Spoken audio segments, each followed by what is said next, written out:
4 मई 2020 से लॉकडाउन को 2 सप्ताह और बढ़ाने का आदेश नए दिशा निर्देशों के साथ जारी किया है। आपने इन्हें पढ़ा होगा, पर इनके कुछ बिंदु मैं आपके साथ शेयर करना चाहूंगी। लॉकडाउन के इस चरण में स्वास्थ्य मंत्रालय के मापदंड के अनुसार देश में सभी जिलों को रेड, ग्रीन और ऑरेंज जोन के रूप में चिन्हित किया गया है। जोन के अनुसार लॉकडाउन के नियमों में छूट प्रदान की गई है। जिलों का वर्गीकरण स्वास्थ्य मंत्रालय राज्यों और केंद्र शासित प्रदेशों के साथ हर सप्ताह या आवश्यकता अनुसार उससे पहले साझा करेगी। नए दिशा निर्देशों में जोन वाइज कुछ प्रतिबंध है तो रियायतें भी दी गई हैं। जहां प्रतिबंध कोरोना संक्रमण को विफल करने के लिए अति आवश्यक है, वहीं व्यापक समीक्षा के बाद लॉकडाउन में दी गई ढील देश की अर्थव्यवस्था को कार्यात्मक बनाने, वाणिज्यिक गतिविधियों में तेजी लाने और कामगारों को रोजगार उपलब्ध कराने की दृष्टि से की गई है। नए दिशा निर्देशों के अंतर्गत कुछ गतिविधियों पर राष्ट्रव्यापी रोक जारी रहेगी। देशव्यापी प्रतिबंध में हवाई, रेल और मेट्रो यात्रा तथा सड़क द्वारा अंतर्राज्यीय यात्रा पर रोक रहेगी।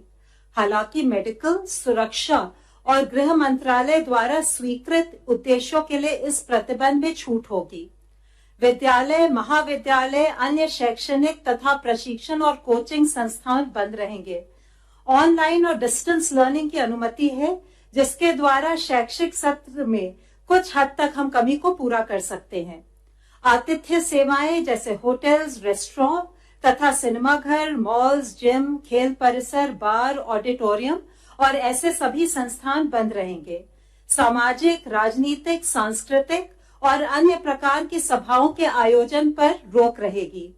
सभी धार्मिक स्थल, पूजा स्थल, धार्मिक समागम जनता के लिए बंद रहेंगे। सभी गैर आवश्यक गतिविधियों के लिए लोगों की आवाजाही पर शाम 7 बजे से सुबह 7 बजे तक सख्ती से प्रतिबंध रहेगा। 65 वर्ष से अधिक उम्र के व्यक्तियों, बीमार लोगों, गर्भवती महिलाओं और 10 वर्ष से कम उम्र के बच्चों को आवश्यक जरूरतों और स्वास्थ्य उद्देश्यों को छोड़कर घर से बाहर निकलना वर्जित है। रेड जोन और ऑरेंज जोन में कुछ प्रतिबंध है, पर छूट भी है।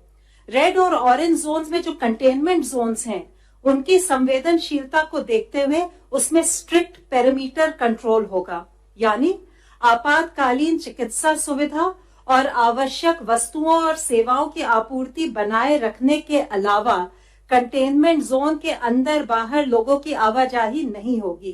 कंटेनमेंट जोन के भीतर किसी भी अन्य गतिविधि या कार्य की अनुमति नहीं है।